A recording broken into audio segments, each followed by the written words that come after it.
आज हम लोग जो है स्टार्ट करने जा रहे हैं इलेक्ट्रिसिटी का जो है हम लोग फॉर्मूले पढ़ने वाले हैं।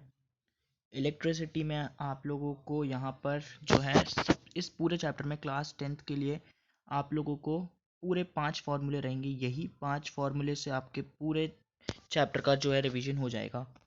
इसमें अब हम सबसे पहले सीखने वाले हैं कि हम किस चीज़ को किस चीज़ से डिनोट करते हैं, किस लेटर से डिनोट करते हैं। तो इसमें जो करंट है इसको आई से डिनोट किया जाता है। आई जो है वो करंट को इससे डिनोट किया जाता है। और करंट की जो एसआई यूनिट होती है वो होती है एम्पियर। मैं ए से डिनोट कर देता हूँ, आप लोग लिख दीजिएगा क्या होती है, एम्पियर। करंट की एसआई यूनिट जो होती है वो होती है एम्पियर। अब वोल्टेज को यहाँ पे वी से डिनोट किया जाता है। और वोल्ट जो होता है उसकी इसको वोल्टेज बोलते हैं। और इसकी जो एसआई यूनिट होती है वो होती है वोल्ट। अब चार्ज जो है वो क्यू से डिनोट करते हैं और इसकी होती है ऐसा यूनिट कोलम। कोलम से जो है हम लोग इसको डिनोट करते हैं। और एक सेकंड पहले हम इसको रब कर लेते हैं। तो चार्ज जो है वो क्यू से डिनोट होता है।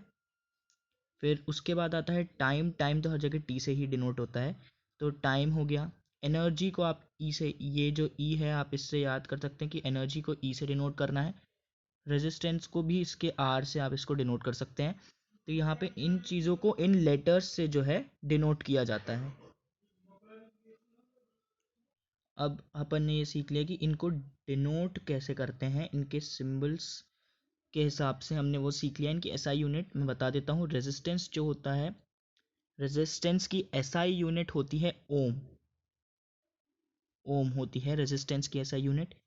एनर्जी जो होता है, एनर्जी की एसआई यूनिट होती है जूल। अब मैं जे लिख देता हूँ। टाइम की होती है सेकेंड्स। चार्ज जो होता है उसकी होती है कोलम। आप लोग लिख लेना, मैं सी से डिनोट कर दिया है। वोल्टेज जो होता है उसकी होती है वोल्ट। और करंट जो होता है उसको हम लोग डिनोट करते हैं आई से, जिसकी ऐसा यूनिट होती है एम्पियर। अब आते हैं हम इसके फॉर्मूलाज पर। तो आई जो होता है वो होता है हमारा करंट। करंट आई, तो current is equals to Q माने कि होता है चार्ज और टी यानी कि टाइम। तो current is equals to charge upon time, ये होता है फर्स्ट वाला। सेकंड है वोल्टेज। वोल्टेज को फाइंड करने के लिए ई माने कि एनर्जी और क्यू यानी कि चार्ज। तो वोल्टेज मतलब एनर्जी अपॉन चार्ज। फिर आर रेजिस्टिविटी जो कि पी एल होता है। पी यानी कि रेजिस्टिविटी, पी मतलब होता है रेजिस्टिविटी। और एल जो होता है वो इसको हम लेंथ से डिनोट करते हैं। फिर ए यानी कि एरिया। ठीक है, तो आर जो होता है रेजिस्टिविटी का वो होता है पी एल अपॉन ए। फिर आता है P is equals to V I माने कि पावर। पी यानी कि यहाँ पे power is equals to V I volt upon current. और इसके बाद आता है सबसे इंपॉर्टेंट फॉर्मूला, वो है E is equals to I are.